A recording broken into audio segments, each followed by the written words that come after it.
Shadow Minister, a quarter of all children in the UK live in poverty. That's 3.7 million children. 7.4 million people are currently living in working poverty. Most people have been without any form of pay rise for over a decade. With that in mind, please tell us how Labour plans to combat poverty, in particular child poverty. You're absolutely right. The increase in poverty over the last 7 years in particular is a real concern. And another statistic is that 4 million children are living in poverty. 3 million of those are in working families. That's often a statistic that isn't used by the government for obvious reasons. Our real concern is that this is going to get worse. And we have a number of measures that we introduced when we had the general election more recently. That includes, for example, introducing a £10 an hour real living wage. That'll make a huge difference to people. But also in terms of what we were doing around the housing market. So we also committed to building 1 million extra homes over the course of the next Parliament and making sure that half of those are affordable homes as well. We know that rents are increasingly becoming unaffordable, having dire consequences for families. And then on top of that, we need to make sure that we restore our social security system. It isn't fit for purpose. People, as I say, are working hard and still living in poverty. And we need to make sure that it's fit for purpose. Of course, one of the main problems in this is the government's rollout of universal credit. Mm-hmm. So what do you think the government could have done better? Well, we supported the principles of universal credit, which were, first of all, to reduce child poverty, to simplify the social security system, but also to always make work pay. And unfortunately, there were originally some structural design flaws in it. So, for example, you probably heard about the digital by default issue. We also know that the 6-week period that people are having to wait is just pushing people into poverty, pushing them into arrears and into debt as well. So there are a whole host of issues around UC, universal credit, and on top of that we have some of the administrative issues that people are finding as well. So is the answer then to pause the rollout of universal credit now? Yes, we've been calling for a pause in universal credit for the last few months. We want the government to pause while it's fixed. We believe that there are a number of different mechanisms that they could introduce that would help to solve some of the problems I've just described. Can you give me some examples of those? Yeah, so for example, there is what they call the alternative pay arrangements, which are only available to a certain few people. So it's not automatic. What we would like is that all our applicants have the opportunity, as they apply, to actually, for example, have their payment support made in every 2 weeks, to have the housing component of that paid directly to the landlord, instead of the payment going just to one person in the household, for there to be split payments. A number of issues have arisen, as I say, as a result of the way it's been rolled out, and these are some of the practical ways it could be resolved. So we're hearing stories of claimants waiting too long, mm-hmm. as well, for the universal credit payout, the initial payout, often more than 6 weeks, leaving some people starving and many unable to pay their bills. And this can even lead to homelessness, mm-hmm. as we know. Mm-hmm. Surely a simple solution would be to provide quicker payments or an upfront payment to claimants to ensure they stay out of hardship. Yes, absolutely. So you mentioned the 6-week period.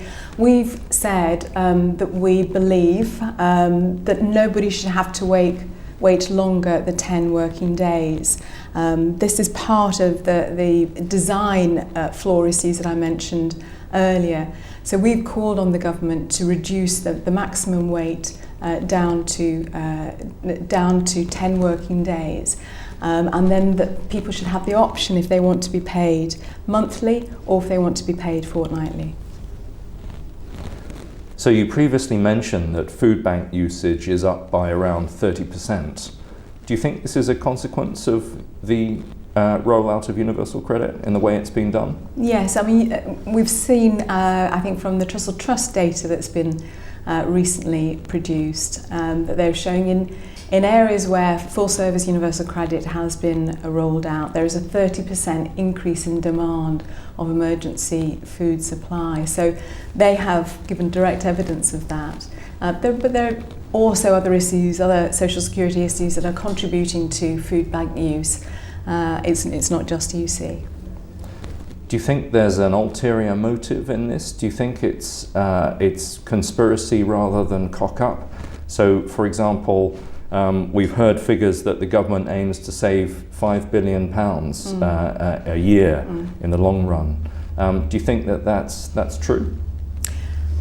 One of the things that I didn't mention was, in addition to the design flaws and the administrative issues, in the summer of the 2015 budget, the government introduced a number of cuts to universal credit, and that's the £5 billion that you're talking about. So this takes away one of the principal objectives around universal credit, which is to always make sure that it paid. So there is an ulterior motive. This is about saving money, but it's saving the money on the back of the working poor. And there are other ways that the government could be deciding how they're going to raise money. Do you think it's morally acceptable to limit benefits to people with 2 or more children? No, and I think it sets a precedent that this government, that something that was, I think, has previously been accepted, that we shouldn't punish children for their family circumstances, and this is what's happening. The Child Poverty Action Group have estimated that the cuts to universal credit in all its different guises is going to push 1 million more children into poverty by 2022. 300,000 of those children are going to be under 5. So this doesn't affect them just while they're children. This is going to affect their whole life chances. So no, I really do not accept that this is right and just at all. And if we think back to the original intention of universal credit, which was about reducing child poverty, it just blows it all out of the water, doesn't it? This is actually pushing children into poverty. It was meant to lift children out of poverty. So no, it's not just at all. And then the government has been really naughty, I think, in terms of not facing up to exactly how punishing this policy is, and punishing children. Do you think it's working in its attempt to incentivise people back to work? I think this is, again, another of the myths that the government has again, peddled. Based on modelling of data from 2014, the government has conjured up this figure that it is actually going to help people into work. It's based on data before the cuts that they introduced. So it's a complete fallacy to say that it's going to actually help and, as you say, incentivise people into work. Okay, so what can Labour do in opposition to stop this and to help people who are threatened by this rollout of universal credit? Well, I'm really grateful that we're having this discussion, first of all, and the publicity that you're generating, because I think unless you experience directly the social security system, and particularly universal credit, or you know somebody that's going through this, you don't know the reality of universal credit.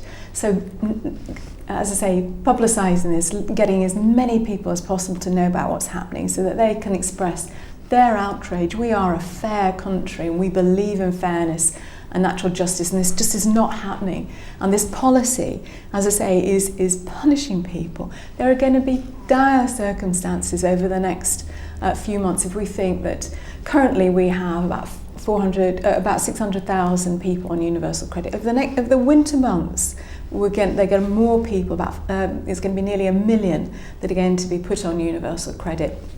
With the debt they're going to experience, with the rent arrears, with the potential facing of evictions and homelessness. Is this really what we want for fellow citizens, from the 5th richest country in the world? And I'd say that most people would say absolutely not. Your story is truly incredible. You left school at just 15 with 3 O-levels, and you've risen all the way up to Shadow Work and Pension Secretary.